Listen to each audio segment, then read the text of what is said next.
आप कल्पना कर सकते हो कि एक महापुरुष जिसको इतना जुल्म सहना पड़ा हो, जिसका बचपन अन्याय, उपेक्षा और उत्पीड़न से बीता हो, जिसने अपनी मां को अपमानित होते देखा हो,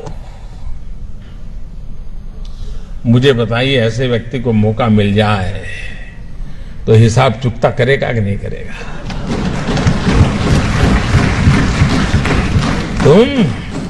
तुम मुझे पानी नहीं भरने देते थे, तुम मुझे मंदिर नहीं जाने देते थे, तुम मेरे बच्चों को स्कूल में एडमिशन देने से मना करते थे।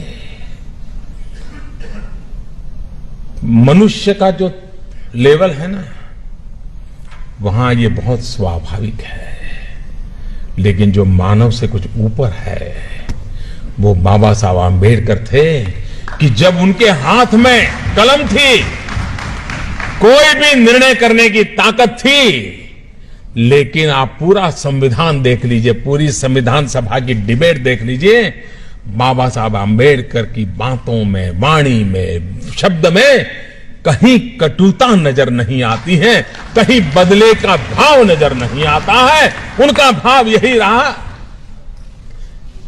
और वो भाव क्या था? मैं अपने शब्दों में कह सकता हूं कि कभी कभार खाना खाते समय दांतों के बीच हमारी जीभ कट जाती है, लेकिन हम दांत तोड़ नहीं देते हैं। क्यों? क्योंकि हमें पता है दांत भी मेरे हैं, जीभ भी मेरी है। बाबा साहब आंबेडकर के लिए सवर्ण भी उनके थे और हमारे दलित, पीड़ित, शोषित भी दोनों ही उनके लिए बराबर थे। और इसलिए बदले का नामो निशान नहीं था, कटुता का नामो निशान नहीं था। बदले के भाव को जन्म न देने का और समाज को साफ लेके चलने की प्रेरणा देने वाला प्रयास बाबा साहब आंबेडकर की हर बात में झलकता है। और ये देश 125 करोड़ का देश बाबा साहब आंबेडकर का हमेशा हमेशा ऋणी रहेगा, जिसने देश की एकता के लिए अपने जुल्मों को दबा दिया, गाड़ दिया, भविष्य भारत का देखा और बदले की भावना के बिना समाज को एक करने की दिशा में प्रयास किया है।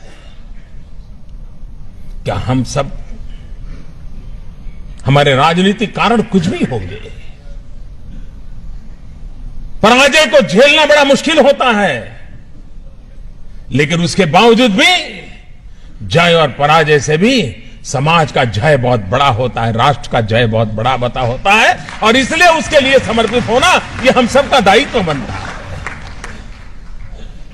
इस दायित्व को लेकर के बाबा साहब आंबेडकर ने जो उत्तम भूमिका निभाई है,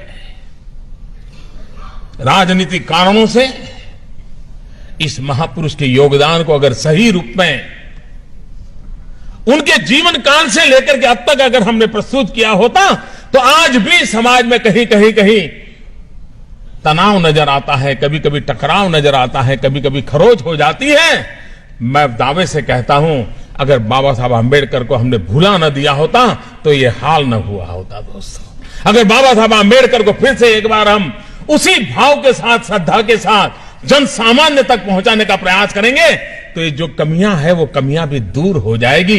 वो ताकत उस नाम में है, उस काम में है, उस समर्पण में है, उस त्याग में है, उस तपस्या में है, उस महान चीजें जो हमें देकर के गए उसके अंदर पड़ा हुआ है। और उसकी पूर्ति के लिए हम लोगों का प्रयास होना बहुत आवश्यक